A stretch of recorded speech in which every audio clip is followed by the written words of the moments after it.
Good afternoon. My name is Thomas Quartz. I obtained my law degree at George Mason. It's outside of Washington, D.C., where all of the country's political thoughts eventually congregate. I went on to obtain my master's degree from Harvard's Extension School in the study of government in Cambridge, where some of the greatest minds in the country incubate thoughts and then spread them to the rest of the world. Shortly after graduation, I had accidentally inhaled a spore from a tree that started growing in my lungs, and so for a couple weeks I had to go to the hospital to get it removed. While my body was stilled for that month or so, my mind became fertile ground for the incubation of a thought. It's entitled Human Dignitarianism. That thought grew over 8 years and decided it was ready to spread to other humans other than me, so I wrote a book about it. The link is attached. If you give me a few minutes, what I will present to you is a path forward in politics where the average American family can instantly get $15,000 extra a year, basically a raise, without raising taxes one penny. I'll also definitively define what a human right is, allowing you to look at any government proposal and wonder and determine if that's within the government's power or if it's in the realm of absolute freedom. I will provide you an unbefore-heard reason to be moral, as well as present a new view on human free will. And if you give me just a bit more time, I will present some reasons and arguments and thoughts to consider that may change your conception of what it means to be a human and how it is to relate to your fellow man. So, starting at the beginning, how can we give everybody $15,000 a year every single year and not raise taxes a penny? Well, it's very easy actually. There's people on the right that believe all wealth is created by business owners. A lot of them are called capitalists, to simplify things. A lot of people on the far left, communists, believe that all wealth derives from labor, and the only way to make profit is to steal it from those who create the wealth. And I was trying to weigh those two ideas, and then I realized both seemed incredibly wrong to me, and that technology seems to be what's creating wealth in the world. For example, from the year Jesus was allegedly born, year zero, to the year 1870, in today's dollars, at year zero, the person would have made $300 a year, the average person. 1,870 years later, in 1870, that had doubled one time to be $600 a year. From 1870 until now, it's doubled 17 times, and the average person makes $50,000 a year. In all those preceding years, we had business owners. In all those preceding years, we had laborers. But starting about 1870, we had an explosion of technology that clearly created the vast majority of that wealth gain. Now, it's interesting because we have to decide who to tax. Do you tax people who work for a living? Do you tax people who own businesses? We don't want to overtax because we understand that some people have property rights. There's a thing called patent law, where if you invent something, you get an exclusive right to use that idea for 20 years. At that 20-year mark, it's given away to society for free, for the betterment of society.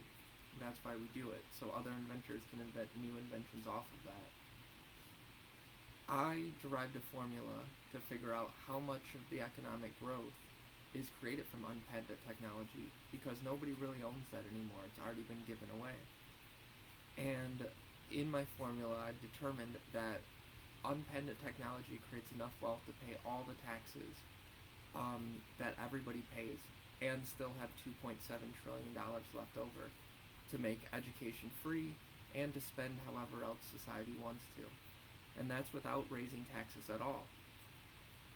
Overall, the people who own the means of production would obviously have to pay that, because right now they're using the unpatented technology for their own gain. It's an externality. They didn't create it. They're just getting to keep the goods that flow from those. Best way to think about it is, if you give your car to a valet just because they have control of your car, doesn't mean they have ownership of it.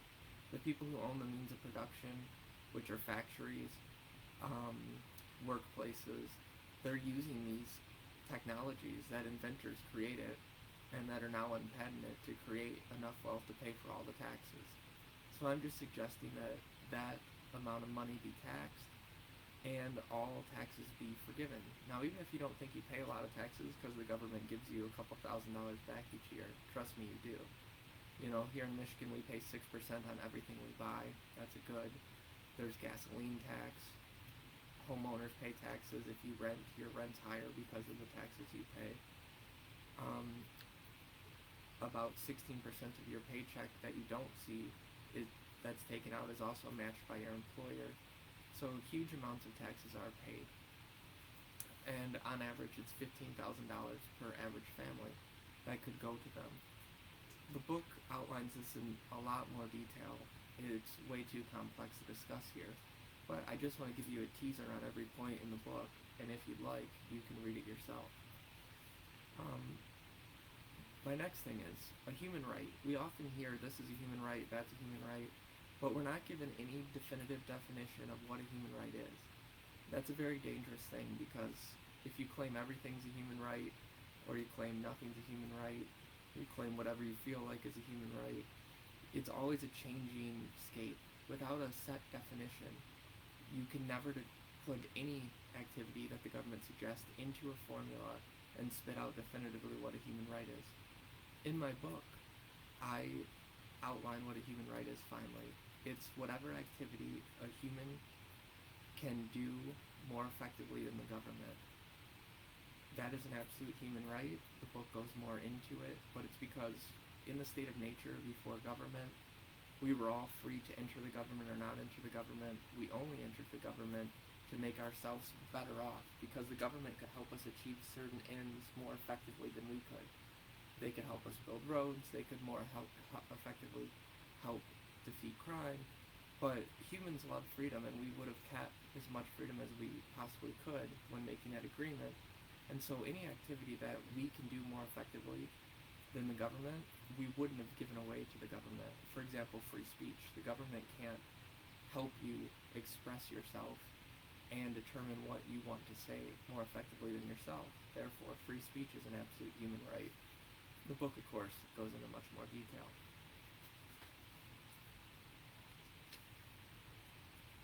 A reason to be moral. People always tell you this is immoral, this is moral, you should do this, you should do that. They often don't give you a good reason why. I outline in my book a reason why. You can read it there. It basically argues that every moment of your life is like a story that you're writing or a painting that you're painting, whether you want it to be or not.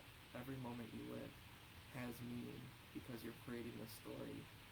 And somebody may say, well, we can't agree on morality, so it has no meaning. It's all subjective. But that's like if you were painting a painting of the sunrise and your roommate came in and said, throw down the paintbrush. It's completely subjective. It doesn't have any meaning. Of course it has meaning to you. That's why you often see people reflect on their life and realize they've wasted it. So I suggest in my book, outlined again more clearly, a reason to be moral is we care about beauty and we care about living the most beautiful life we can. And so therefore, to be moral is to do that which you find most beautiful. Free will, the fourth topic. A lot of people feel like they have free will. You feel like you direct your whole entire life. However, scientists have now determined with brain scans that they can predict certain thoughts of yours before you even know that you're going to make the decision. It's very hard to define free will, because if you're just your environment and your genetics and those things were predetermined, then how do you ever have free will? My book argues, however, that regardless of that ultimate question to that debate, you can have political free will. If you live in a government defined by human dignity, like I'm suggesting, that respects human rights. It allows each differentiated ego, because each person has a different genetics and a different upbringing and is a different individual. It allows them to have maximum freedom over their life. And so that is political free will, and we know it can exist.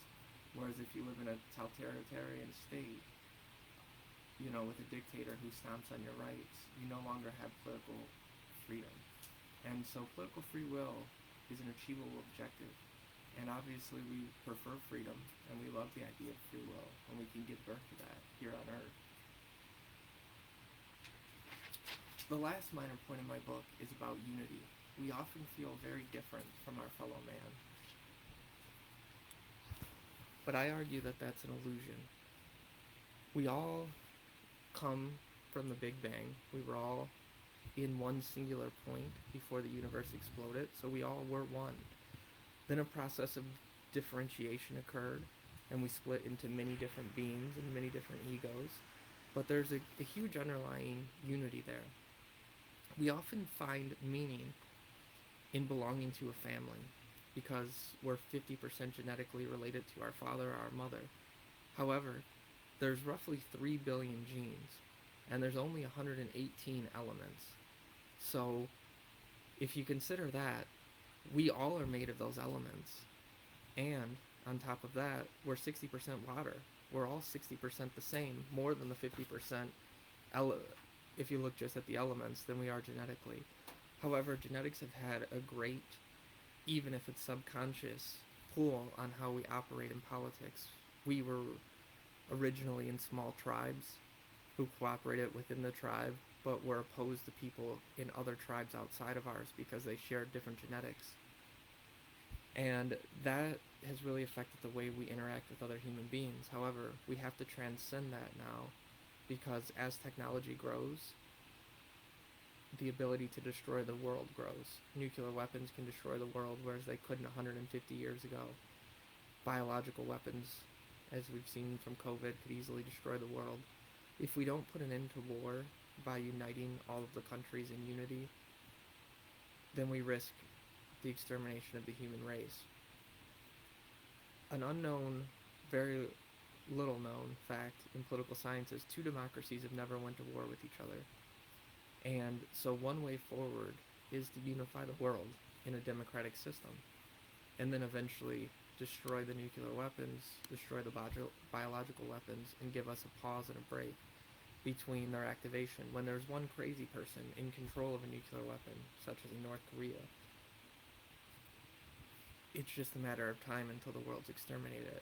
If we could come together as a democracy and many minds could come together and we could get a break in those weapons, destroy them, we'd have a chance as a humankind of ending war, using that money more productively, and perhaps staving off absolute destruction. This is just an overview of what's in the book. Of course, it's more detailed. I hope you enjoy the read.